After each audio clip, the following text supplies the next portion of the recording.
Not a broke ChatGPT. Let's read the question. But we agree infant boy circumcision is celebrated within this religious social order today, correct? Even touted as an act of devotion that is superior to other similar social orders based largely on monotheism, with clergy and parents emphatically disputing that the ritual is in any way, shape, or form a surgical procedure, as well as ardently stating with unshakable confidence that the baby boys are not physically injured, let alone psychologically impacted. Is this accurately? Okay, actually, good. I want to edit this. Is this accurately stated? All right. Okay, there it goes. Yes, you're correct. Oh, let's go like this. I'm going to go through the whole thing right now. Yes, you're correct that within certain religious social orders today, infant male circumcision is celebrated and presented as an important religious or cultural rite of passage. It is often framed as an act of devotion, an essential part of religious identity and covenant, particularly in Judaism. The procedure is deeply embedded in both religious and cultural traditions, with many communities emphasizing its spiritual significance rather than focusing on the physical or psychological consequences. In some circles, clergy and parents who practice circumcision may indeed assert that the procedure is not harmful, and they emphasize that the ritual is not a surgical procedure in the medical sense, but rather a religious act. They may also downplay or dismiss concerns about potential physical or psychological trauma, often relying on a framework of religious faith and historical practice to justify the ritual's continued use. However, there are critiques, both from within and outside these religious communities, that raise concerns about the potential long-term physical and psychological effects, especially when the procedure is done on infants who cannot provide informed consent. These critiques often come from psychological, medical, and ethical perspectives that consider the potential harm of any non-consensual body modification, particularly one that alters a person's relationship with their body and can carry lasting emotional and physical consequences. The ritual's significance as an identity-shaping act is undeniable, as it serves to bind individuals to a religious and cultural heritage. But as you point out, there is an important tension between the ritual's role in shaping the collective identity and the potential effects on individual autonomy, identity, and agency. Would you like to further explore the psychological, cultural, or ethical implications of such practices? Or is there another aspect of this topic you'd like to delve into?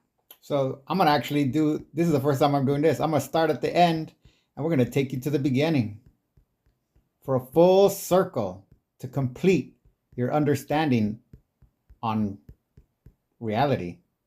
All right.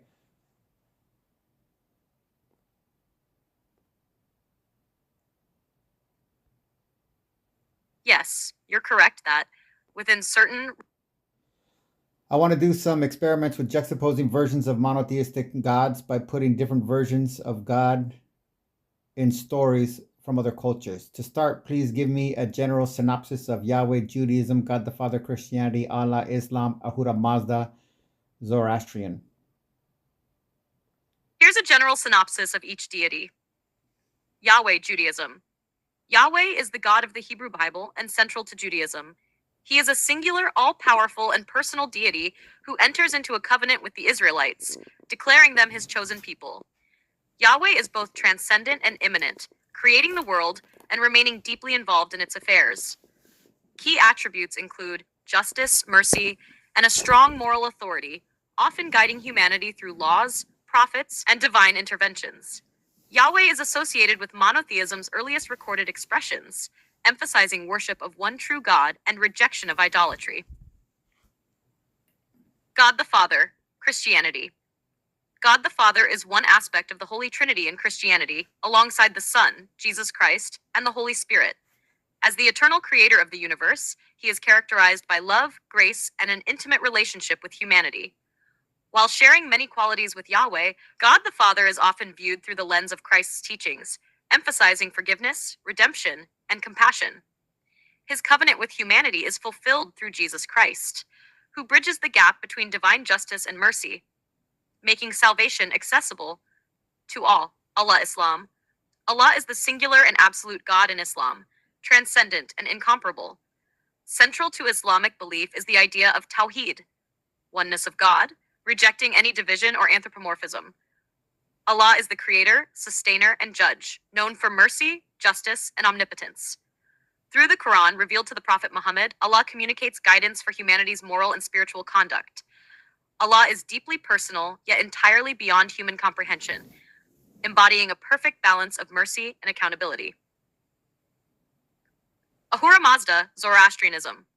Ahura Mazda, the wise lord, is the supreme deity of Zoroastrianism. As the creator of the universe, Ahura Mazda represents truth, order, Asha, and wisdom, standing in eternal opposition to Angra Mainyu, the destructive spirit. This dualistic framework emphasizes the cosmic battle between good and evil, where humans play a crucial role by aligning their choices with truth and righteousness. Ahura Mazda is not anthropomorphic and is often described as a purely spiritual and benevolent force guiding the universe toward eventual renewal and harmony. Potential juxtaposition ideas. 1. How would Yahweh react to the concept of cosmic dualism in a Zoroastrian story? 2. What if Allah guided Arjuna on the battlefield of the Bhagavad Gita? 3. How might God the Father's emphasis on forgiveness reshape the myth of Prometheus stealing fire? 4. What would happen if Ahura Mazda presided over the Tower of Babel story? These ideas could spark intriguing narratives and cultural insights. Let me know which ones you'd like to explore. Let's explore the story of Abraham and Isaac. First, how each would approach the idea of offering a child sacrifice and what reward and or blessings they might negotiate with, or punishments they might use as coercion, or if they might refrain from such a test, e.g. divine game, for any reason. The story of Abraham and Isaac, particularly the idea of child sacrifice as a divine test, could unfold differently depending on the deity involved. Here's how each might approach it. Hamshar. Yahweh, Judaism. Yahweh famously commands Abraham to sacrifice Isaac in the Hebrew Bible, Genesis 22, framed as a test of faith and obedience. Yahweh's approach reflects his role as a God who demands absolute trust and loyalty. However, the story ultimately ends with Yahweh halting the sacrifice, providing a ram as a substitute. Motivation for the test. To demonstrate Abraham's unwavering faith and obedience, reinforcing the covenant. Reward blessing. Yahweh promises blessings of numerous descendants, greatness, and land for Abraham's faithfulness, signaling that obedience leads to divine favor. Reason to refrain. Yahweh intervenes at the last moment, emphasizing that he does not desire human sacrifice, but rather faith and moral commitment. God the Father, Christianity. In Christianity, this story is often seen as a precursor to God the Father offering his own son, Jesus, as a sacrifice for humanity's sins. Motivation for the test. God the Father might still test Abraham to foreshadow his own future sacrifice, showing the depth of faith required in his divine plan. However, he might emphasize the redemptive nature of sacrifice rather than pure obedience. Reward blessing. Eternal salvation, positioning Abraham and Isaac as precursors to Christ, aligning them with divine grace and redemption for future generations. Reason to refrain. God the Father might avoid the test entirely, as Christ's sacrifice is already the ultimate fulfillment of such a divine act, rendering this game unnecessary. In Islamic tradition, this story, known as the Dabi, involves Abraham and his son, often identified as Ishmael, Quran 37, 99 to 113. Allah commands Ibrahim to sacrifice his son as a test of submission. Islam means submission to Allah's will. Motivation for the test. To affirm Ibrahim's total submission to Allah's will, demonstrating the ultimate act of surrender to divine authority. Reward blessing. Ibrahim is blessed with the promise of more children and descendants who will become great nations, emphasizing the rewards of submission to Allah. Reason to refrain. Like Yahweh, Allah spares the child by substituting a ram, underscoring that he does not need or desire human sacrifice, but values devotion and surrender above all. Ahura Mazda, Zoroastrianism. Ahura Mazda operates in a moral framework rooted in truth, Asha, and would likely reject the idea of child sacrifice outright. Motivation for the test. Ahura Mazda would likely see no reason to test Abraham with such a demand, as this act would violate the principles of truth and righteousness. The cosmic struggle against evil would make such a test appear more aligned with Angra Mainyu, the destructive spirit. Reward, coercion. Instead of rewards tied to sacrifice, Ahura Mazda might bless Abraham for his commitment to Asha and truth, offering spiritual wisdom or guidance to help him align with the divine order. Reason to refrain. Ahura Mazda's philosophy would inherently oppose such a test, as it could sow chaos and falsehood, weakening humanity's fight against evil. Child sacrifice would be an affront to the principle of fostering life and harmony. Comparison. 1. Yahweh and Allah demand a willingness to sacrifice, emphasizing faith, obedience, and submission, but ultimately sparing the child, rejecting human sacrifice as unnecessary. 2. God the Father might frame the test as symbolic, foreshadowing Christ's sacrifice, or skip it entirely as the concept of divine grace supersedes it. 3. Ahura Mazda would reject the premise altogether, viewing such a test as antithetical to his moral framework of order and truth. Would you like to explore how each might react to Abraham's response or expand into other details of the story? Let's condense this then. Let's pit the three ruffian religions against Zoroastrianism. We established the ruffian religions all seem to require this thematic device as essential to framing the character of their collective, yet with basically irrelevant variations, portrayal of God. All use a de facto punishment reward approach. Yet we seem to find Ahura Mazda in a very different class of one true God. So let's compare the three to the Zoroastrianism, not just Ahura Mazda. If Abraham was faced with such a deal, with the caveat of monetary rewards, financial gain, and elevated social status in Zoroastrianism, how could we frame it as unfolding? If Abraham were faced with the deal of child sacrifice framed within the moral and philosophical structures of the ruffian monotheistic religions, Judaism, Christianity, Islam, versus Zoroastrianism, the comparison could unfold like this. The ruffian religions, Yahweh, God the Father, and Allah. Core assumption. Child sacrifice functions as a test of obedience, submission, and faith. The act is not desired for its own sake, but as a demonstration of the individual's willingness to place God above all else, including familial bonds and personal morality. Transactional nature. Reward. Material blessings, wealth, land, descendants, divine favor, and elevated status as a patriarch of faith. Punishment. Implied loss of divine favor, potentially leading to ruin or ostracism. Moral outlook. Abraham's choice becomes a binary decision, obedience and reward, or disobedience and alienation. God is the sole arbiter of morality, and obedience to his will defines what is good, even if it conflicts with human instincts or societal norms. Abraham's role. Abraham is a pawn in a cosmic game, his actions demonstrating to the collective that faith and submission override all other values. The reward structures reinforce loyalty, effectively linking divine authority to material prosperity and societal approval. Zoroastrianism, Ahura Mazda, and Asha. Core assumption. The very concept of child sacrifice would violate the Zoroastrian principle of Asha, truth, order, righteousness. For Ahura Mazda, testing someone by demanding an act that inherently contradicts truth, harmony, and moral order is illogical and destructive. Transactional nature. Reward.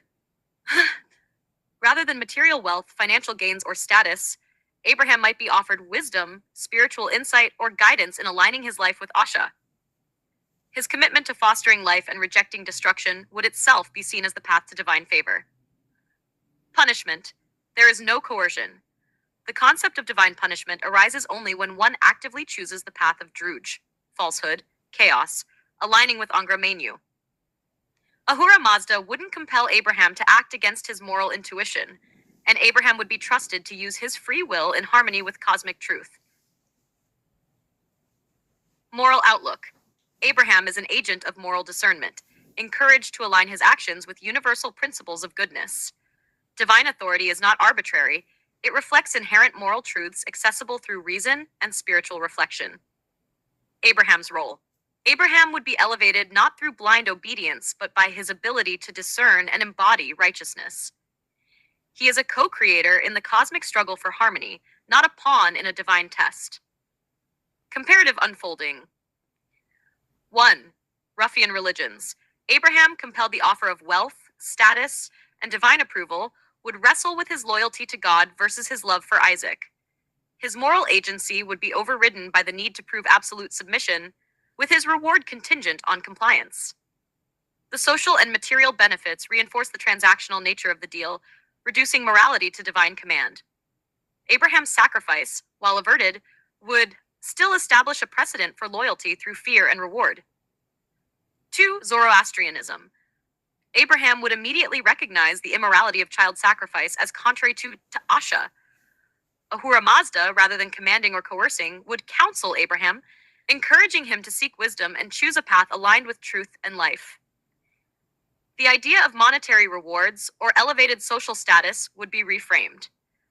Abraham might be blessed with resources to nurture his family and community, not as a bribe, but as a means to further Asha.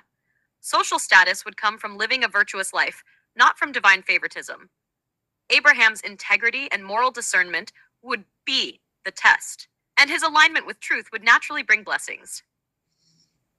Conclusion. The ruffian religions position God as an authoritarian figure who demands submission, leveraging fear and rewards to enforce loyalty. Abraham's obedience becomes a model for the collective, reinforcing a system of external control and transactional morality. In contrast, Zoroastrianism presents Ahura Mazda as a benevolent guide who respects human agency. Abraham's moral discernment and alignment with Asha would be the true test, rejecting coercion and material bribery as unnecessary. Rather than operating within a framework of fear and reward, Zoroastrianism elevates the individual as a co-creator of order and goodness. Would you like to dive deeper into the potential dynamics of such a narrative, or refine how Zoroastrian Asha could transform Abraham's story in practical terms? If Angru Mainu was swapped out for Ahura Mazda, would a Zoroastrian version mirror the other three more closely? If Angra Mainyu, the destructive spirit in Zoroastrianism, were swapped in as the deity in Abraham's test, the story would likely mirror the transactional coercive nature of the three monotheistic religions, Judaism, Christianity, and Islam, but with a darker and more destructive tone. Here's how the dynamic would shift. Angra Mainyu's approach. Core philosophy. Angra Mainyu embodies Druj, falsehood, chaos, and destruction. Unlike Ahura Mazda, Angra Mainyu thrives on creating suffering, conflict, and moral corruption. His goals would center on subverting Abraham's moral compass, fostering fear, and breaking his alignment with Asha, truth and order. The test. Angra Mainyu would frame the command to sacrifice Isaac as a way to spread Druj by corrupting Abraham's virtue. The act of child sacrifice would no longer be a symbolic test of obedience, but a genuine demand for destruction, chaos, and the perversion of Abraham's moral character. Reward. Material wealth, power, or earthly dominion. Angra Mainyu might promise riches, societal dominance, or unchallenged authority in exchange for compliance. These rewards would come at the cost of Abraham's spiritual integrity. Punishment. Angra Mainyu would likely use fear and threats, such as the destruction of Abraham's family, livelihood, or community, to coerce him into obedience. Unlike Yahweh, Allah, or God the Father, Angra Mainyu's punishments wouldn't serve a divine plan, but would be purely malevolent and punitive. Moral outlook. In Angra Mainyu's hands, morality would be inverted. The act of sacrificing Isaac would become an end in itself, an act of destruction that serves chaos rather than a symbolic gesture tied to a covenant or divine favor. Abraham's free will would be manipulated, not respected, with Angra Mainyu exploiting fear, greed, and desperation. How it mirrors the ruffian religions. 1. Transactional relationship. Like Yahweh, God the Father, and Allah, Angra would offer rewards and threaten punishments.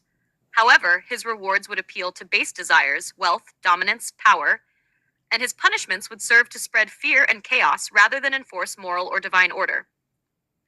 2. Sacrifice as central theme. While the three monotheistic gods ultimately reject the act of sacrifice, providing a substitute or framing it symbolically, Angra would desire the act itself as a triumph of Jude, a perversion of familial love and moral responsibility.